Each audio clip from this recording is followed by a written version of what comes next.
जो class 12th SA 1 examination 2024 Jharkhand Adhividya Parishad द्वारा 4/10/2024 को अर्थशास्त्र का एग्जाम लिया गया था आर्ट्स साइंस कॉमर्स वाले बच्चों का। उसी का आंसर आपको इस वीडियो के माध्यम से बता रहा हूं। चैनल पर पहली बार हैं तो ज़रूर सब्सक्राइब कर ले और इसे कॉपी में बढ़िया से नोट कर ले, क्योंकि यह फाइनल एग्ज़ाम के लिए आपका महत्वपूर्ण है। ऐसा नहीं है कि ये क्वेश्चन एसए 1 में आ गया तो आप पूछेगा ही नहीं, तो ऐसी बात नहीं है। ये आपका फाइनल एग्ज़ाम में भी इससे बहुत सारे क्वेश्चन आएंगे। तो चलिए हम लोग शुरू करते हैं। तो पहला क्वेश्चन जो आपका आया था कि निम्नलिखित में से अमूर्त वस्तु का एक उदाहरण कौन सा है। मूर्त और अमूर्त, मूर्त मतलब जिसको हम लोग छू सकते हैं, महसूस कर सकते हैं। जैसे कपड़ा को पहनेंगे, घड़ी पहनेंगे, कलम से लिखेंगे, लेकिन एक चिकित्सा की सेवा को हम लोग देख नहीं सकते, माप नहीं सकते उसको, बाकी सब चीज़ को माप सकते हैं। तो ये क्या हुआ, अमूर्त वस्तु कौन कहला जाएगा, आपका चिकित्सा। मतलब पहला का यहाँ हो जाएगा सी। दूसरा क्वेश्चन जो है वो कह रहा है समानता एक उत्पादन संभावना वक्र की ढाल होती है। तो उत्पादन संभावना वक्र बच्चों इस तरह का रहता है, और इसको हम लोग को देखने से क्या लग रहा है, ये ऊपर से इधर नीचे गिर रहा है, मतलब गिरने का काम कर रहा है, अर्थात यह ऋणात्मक होगा। तो यहाँ दूसरा का बी हो जाएगा ऋणात्मक। तीसरा क्वेश्चन है आपका आर्थिक सिद्धांतों का अर्थव्यवस्था पर पड़ने वाले प्रभावों का मूल्यांकन का अध्ययन किया जाता है। तो यहाँ पर मूल्यांकनों का जो अध्ययन किया जाता है वो सकारात्मक अर्थशास्त्र में और आदर्शक अर्थशास्त्र में, दोनों में किया जाता है। इसलिए आपका करेक्ट आंसर सी हो जाएगा, ए और बी दोनों। चौथा नंबर है अर्थशास्त्र का जनक किस अर्थशास्त्री को कहा जाता है। तो बताने वाला चीज ही नहीं आया, और हम पक्का श्योर है कि आप इसमें गलत कर ही नहीं सकते हैं। आप लोग सभी जानते हैं अर्थशास्त्र के जनक एडम स्मिथ है। पांचवा नंबर क्वेश्चन है आपका आर्थिक समस्या क्यों उत्पन्न होती है। तो आर्थिक समस्या उत्पन्न होने के कारण है असीमित आवश्यकता के कारण, सीमित साधनों के कारण, या साधनों के वैकल्पिक प्रयोग के कारण। तीनों कारण से चयन की समस्या उत्पन्न होती है या आर्थिक समस्या उत्पन्न होती है, इसलिए आपका डी आंसर हो जाएगा इनमें से सभी। छठा नंबर क्वेश्चन देखते हैं उपयोगिता का संबंध है। तो उपयोगिता का संबंध क्या है, जैसे कपड़ा आप पहनते तो उससे क्या मिलेगा, खाना आप खाते तो क्या मिलेगा। तो जो मेरी आवश्यकताओं को संतुष्ट करेगा वही उपयोगिता होगा। तो उपयोगिता का संबंध किससे है, तो आवश्यकता की संतुष्टि से है। तो यहाँ सी हो जाएगा। सातवां नंबर है आपका निम्नलिखित कथन और कारण के संदर्भ में कौन सा विकल्प सही है। जैसे मांग वक्र की ढाल ऋणात्मक होती है, हम लोग सभी जानते हैं मांग वक्र ऊपर से नीचे दाहिनी ओर गिरती है, अर्थात ऋणात्मक होती है, ठीक है। फिर दूसरा है कारण में कि वस्तु के उपभोग में सीमांत वेता ह्रास नियम लागू होता है। अब दूसरा जो कारण है कि वस्तु के उपभोग में सीमांत उपयोगिता ह्रास नियम, की कोई भी वस्तु का अगर लगातार हम उपभोग करेंगे तो उससे उपयोगिता मेरा क्या होगा, कम होने लगेगा। तो यहाँ ए कह रहा है केवल ए सही है, ए और आर दोनों सही है, और तथा आर ए की व्याख्या करता है। ए और आर दोनों सही है परंतु आर ए की व्याख्या नहीं करता, तो ऐसी बात नहीं है। ए और दोनों गलत, ये भी सही नहीं है। तो आपका करेक्ट आंसर बी हो जाएगा, ए और आर दोनों सही है तथा आर ए की व्याख्या करता है।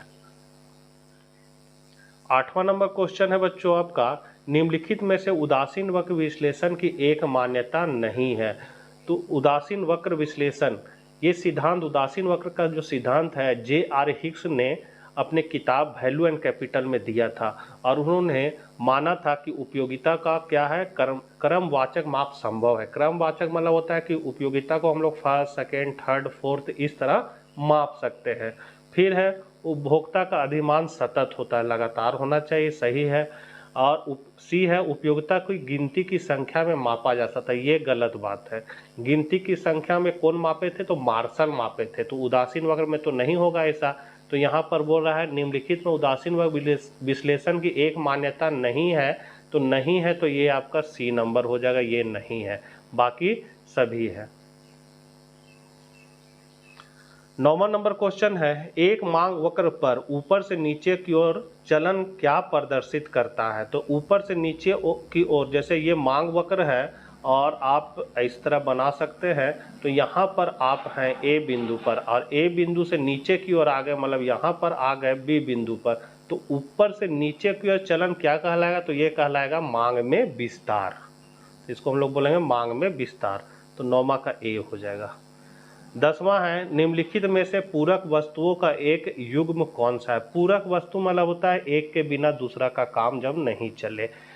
जैसे चाय और कॉफ़ी, चाय नहीं मिलेगा तो कॉफ़ी से काम चला सकते हैं, कॉफ़ी नहीं मिलेगा तो चाय से काम चला सकते हैं, रसगुल्ला नहीं मिलेगा तो गुलाब जामुन से काम चला लेंगे, शर्ट नहीं मिला तो कुर्ता पहन लेंगे। जबकि मोबाइल फ़ोन में सिम अगर नहीं लगे तो मोबाइल फ़ोन और सिम क्या होगा, काम नहीं करे। सिम के लिए मोबाइल फ़ोन ज़रूरी है, मोबाइल फ़ोन में सिम होना भी ज़रूरी है। तो इसीलिए यहाँ पर आपका पूरक वस्तु का युग्म सही जो बनेगा वो सी बनेगा, मोबाइल फ़ोन और सिम। 11 नंबर है निम्नलिखित में से किस वक्र की प्रवणता ऋणात्मक होती है। मतलब ऋणात्मक ढाल वाला कौन होता है, तो सीमांत उपयोगिता। तो सीमांत उपयोगिता का रेखा क्या होता है, ऊपर से नीचे दाहिनी ओर गिरती है, मतलब ये ऋणात्मक होती है। बजट रेखा, तो बजट रेखा इस तरह होता है, ये भी ऊपर से नीचे ही गिरती है। उदासीन वक्र, उदासीन वक्र इस तरह का होता है जो ऊपर से नीचे की ओर गिरता है। तो सभी की ढाल क्या आती है, प्रवणता ऋणात्मक होती है। तो यहाँ आपका करेक्ट आंसर डी हो जाएगा। 12 नंबर जो क्वेश्चन कह रहा है, निम्नलिखित रेखा चित्र में उपभोक्ता का संतुलन बिंदु कौन सा है। तो हिग्स के अनुसार ये है बजट रेखा। बजट रेखा को जहां उदासीन वक्र स्पर्श करेगा वहीं पर उपभोक्ता संतुलन होगा। तो स्पर्श कहाँ कर रहा है बच्चों, यहाँ क्यू बिंदु पर। तो आपका सही आंसर हो जाएगा क्यू। क्यू कहाँ पर है, ऑप्शन में डी में है, तो डी आपका करेक्ट हो जाएगा। 13 नंबर है उपभोक्ता का अधिमान को किस चित्र से दर्शाया जाता है। तो उसको हम लोग दर्शाते हैं उदासीन वक्र के ऊपर। जो चित्र बना हुआ है वो उसमें क्या दिखाया है, उपभोक्ता का अधिमान को, ये उदासीन वक्र, इसको IC1 कहेंगे, इंडिफरेंस कर्व कहेंगे। तो यहाँ पर आपका करेक्ट आंसर ए हो जाएगा, उदासीन वक्र। आगे बढ़ते हैं हम लोग 14 नंबर पर। मांग की कीमत लोच किस प्रकार का कथन है। तो मांग की लोच का कीमत लोच जो है वो मात्रात्मक कथन है, इसलिए ए हो जाएगा। 15 नंबर है आपका निम्नलिखित कथनों में सही कथन कौन सी है। तो घटिया वस्तु के लिए मांग वर्ग की ढाल धनात्मक होती है, सही बात है। घटिया वस्तुओं की मांग घटती है जब उपभोक्ता की आय बढ़ती, ये भी सही है। तीसरा कह रहा है गिफिन वस्तु के लिए मांग वक्र का ढाल धनात्मक होता है, ये भी सही है। फिर है समानता चाय की कीमत बढ़ने से चीनी की मांग कम हो जाती है, ये गलत है आपका। तो यहाँ आपका सही जो बनेगा ए बनेगा, पहला, दूसरा और तीसरा। क्योंकि यहाँ पूछ रहा है निम्न कथनों में सही कथन कौन सा, तो सही कथन है आपका पहला, दूसरा और तीसरा। तो यहाँ ए ऑप्शन आपका करेक्ट हो जाएगा। 16 नंबर है आपका एक उत्पादन फलन में उत्पादन किसका फलन होता है। तो उत्पादन हमेशा उत्पत्ति के साधनों का फलन होता है। इसका फॉर्मूला है Q बराबर function of L K U T। मतलब यहाँ Q हो गया उत्पादन, F फलन हो गया और ये हो गया साधन। तो उत्पत्ति के साधन, मतलब सी करेक्ट आंसर हो जाएगा। 17 है निम्नलिखित में से किस वक्र का आकार उल्टा U आकार का होता है। तो हम लोग सभी जानते हैं औसत लागत वक्र क्या होता है, U आकार का होता है। तो यहाँ आपका करेक्ट आंसर बी हो जाएगा। 18 नंबर है आपका अल्पकालीन उत्पादन फलन का संबंध है। तो अल्पकालीन उत्पादन फलन का पैमाने के प्रतिफल से है, साधन के प्रतिफल से है, परिवर्तनशील अनुपात के नियम से, और डी, बी और सी दोनों। तो आपका करेक्ट आंसर जो है वो आपका डी हो जाएगा, बी और सी दोनों है। 19 नंबर है समउत्पाद वक्र का प्रत्येक बिंदु क्या प्रदर्शित करता है। तो दो वस्तुओं की मात्रा को, साधनों की कीमतों का, दो साधनों का संयोग और उत्पादन और साधन का संयोग। तो आपका करेक्ट आंसर यहाँ सी हो जाएगा, दो साधनों के संयोग को स्पष्ट करता है। 20 नंबर है आपका अल्पकालीन औसत लागत यू आकार का होने का क्या कारण। देखिए ऊपर भी वही क्वेश्चन दिया था ना कि औसत लागत कौन होता है यू आकार का। तो यहाँ देखिए लिखा हुआ ना औसत लागत यू आकार का होता है। तो अल्पकालीन औसत लागत यू आकार होने का क्या कारण है। तो पहला है सीमांत उपयोगिता ह्रास नियम, पैमाने का प्रतिफल, परिवर्तनशील अनुपात के नाम, घटते सीमांत औसत लागत। तो यहाँ आपका करेक्ट आंसर जो हो जाएगा वो हो जाएगा सी, परिवर्तनशील अनुपातों का नियम। 21 नंबर है आपका निम्नलिखित में से पूंजीवादी अर्थव्यवस्था की विशेषता कौन सी नहीं है। तो पूंजीवादी अर्थव्यवस्था की विशेषता क्या है? तो पूंजीवादी मतलब जो निजी लाभ के लिए उत्पादन कार्य करता है, तो उसका क्या नहीं है? तो जन कल्याण के उद्देश्य से उत्पादन करना, ये काम उसका नहीं है, तो बी हो जाएगा। यहाँ नहीं है पूछा है, कौन सा नहीं है? तो आपका बी हो जाएगा, जन कल्याण के उद्देश्य से उत्पादन।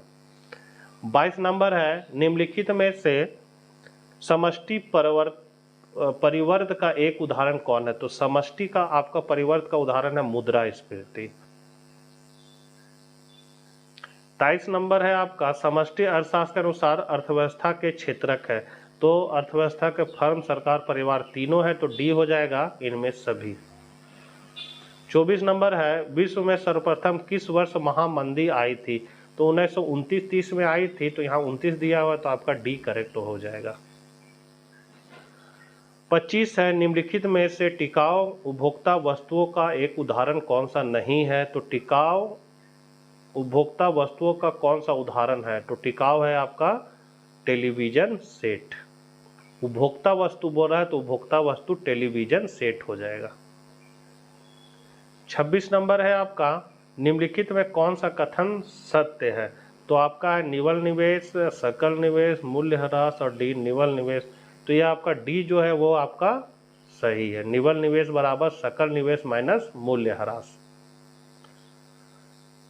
27 नंबर है आपका, राष्ट्रीय आय की गणना की किस विधि में अंतिम वस्तुओं एवं सेवाओं के मौद्रिक मूल्य को जोड़ा जाता है? तो यहाँ जो जोड़ा जाता है वो है उत्पाद विधि, तो आपका सी करेक्ट हो जाएगा। 28 नंबर है, अवितरित लाभ किस आय का हिस्सा नहीं होती है? अवितरित लाभ किस आय का हिस्सा नहीं होती है? तो यहाँ आपका हो जाएगा करेक्ट आंसर वैयक्तिक आय, डी हो जाएगा वैयक्तिक आय। 29 नंबर है, निम्नलिखित में से उत्पादन के किस कारक के पारिश्रमिक को ब्याज कहा जाता है? तो ब्याज जो है वो किस पारिश्रमिक है? तो पूंजी। पूंजी को ब्याज, श्रम का मजदूरी होता है, भूमि का लगान होता है, साहसी का लाभ होता है। तो यहाँ ब्याज किसका होता है? पूंजी का, तो आपका सी करेक्ट हो जाएगा। 30 नंबर है, जीडीपी कल्याण का सही मापक नहीं हो सकता है क्योंकि जीडीपी आय वितरण को नहीं बताता, इसमें गैर मौद्रिक वितरण नहीं होता, इसमें बाय कानून और डी है इनमें सभी, तो आपका डी हो जाएगा इनमें से सभी। 31 नंबर है आपका, मूल्य वृद्धि क्या है? तो मूल्य वृद्धि जो है वो आपका सी हो जाएगा, विक्रय कीमत माइनस मध्यवर्ती वस्तु की लागत। 32 है, हस्तांतरण भुगतान किस आय का एक हिस्सा है? तो ये आपका निजी आय का एक हिस्सा है। हस्तांतरण भुगतान मतलब था बिना काम किए हुए जो पैसा मिलता है वो हस्तांतरण आय हो जाता है, जैसे स्कॉलरशिप हो गया, वृद्धा पेंशन हो गया, ये सभी। 33 नंबर है आपका, निम्नलिखित में कौन सा कथन सत्य है? तो कौन सा कथन सत्य है? तो यहाँ पर है आपका बी नंबर आपका करेक्ट हो जाएगा, साधन लागत पर सकल घरेलू उत्पाद बराबर बाजार कीमत पर सकल घरेलू उत्पाद माइनस शुद्ध अप्रत्यक्ष कर। 34 नंबर है, सकल घरेलू उत्पाद से संबंधित सर्व समीका मतलब I minus S, G minus T, M minus X और जी माइनस टी क्या दर्शाता है? तो ये सभी जो है वो आपका बजटीय घाटा को दर्शाता है, तो यहाँ पर आपका 34 का बी हो जाएगा बजटीय घाटा। 35 नंबर है, राष्ट्रीय आय की गणना में किस मद को शामिल किया जाता है? तो राष्ट्रीय आय की गणना में किस मद को शामिल किया जाता है? राष्ट्रीय आय की गणना में किस मद को शामिल किया जाता है? वृद्धा पेंशन नहीं होगा, मध्यवर्ती वस्तु की कीमत, स्व उपभोग के लिए उत्पादन, ये हो जाएगा सी नंबर। 36 नंबर है, भारतीय रिजर्व बैंक की स्थापना कब हुई थी? तो 1 अप्रैल 1935 को हुई थी, तो डी नंबर हो जाएगा। 37 नंबर है आपका, निम्नलिखित में कौन सी संस्था साख पर नियंत्रण करती है? तो यहाँ आपका करेक्ट आंसर होगा, साख पर नियंत्रण करती है भारतीय रिजर्व बैंक, जो देश का केंद्रीय बैंक होता है। 38 नंबर है आपका, निम्नलिखित में से सबसे तरल संपत्ति कौन सी है? तो सबसे तरल संपत्ति जो है वो मुद्रा है, तो आपका डी हो जाएगा। 39 है आपका, निम्नलिखित में कौन सा कथन सत्य है? भारत में आरबीआई मुद्रा का निर्गमन करता है। आरबीआई मुद्रा की पूर्ति बढ़ाने के लिए बैंक दर में वृद्धि करता है। कूटों का प्रयोग करते हुए सही विकल्प का चयन कीजिए। तो केवल एक और दो दोनों, केवल दो, इनमें से होना। तो इसका सही आंसर जो है केवल एक। और लास्ट क्वेश्चन है आपका, निम्नलिखित में से मुद्रा का एक कार्य कौन सा है? तो मुद्रा का कार्य है विनिमय का माध्यम, मूल्य का संचय, मूल्य का मापक, तीनों होता है। आपका करेक्ट आंसर डी हो जाएगा, इनमें से सभी। तो बच्चों, आप लोगों ने कितना स्कोर किया कमेंट बॉक्स में जरूर बताइएगा। मिलते हैं नेक्स्ट वीडियो साथ। जय हिंद, जय भारत।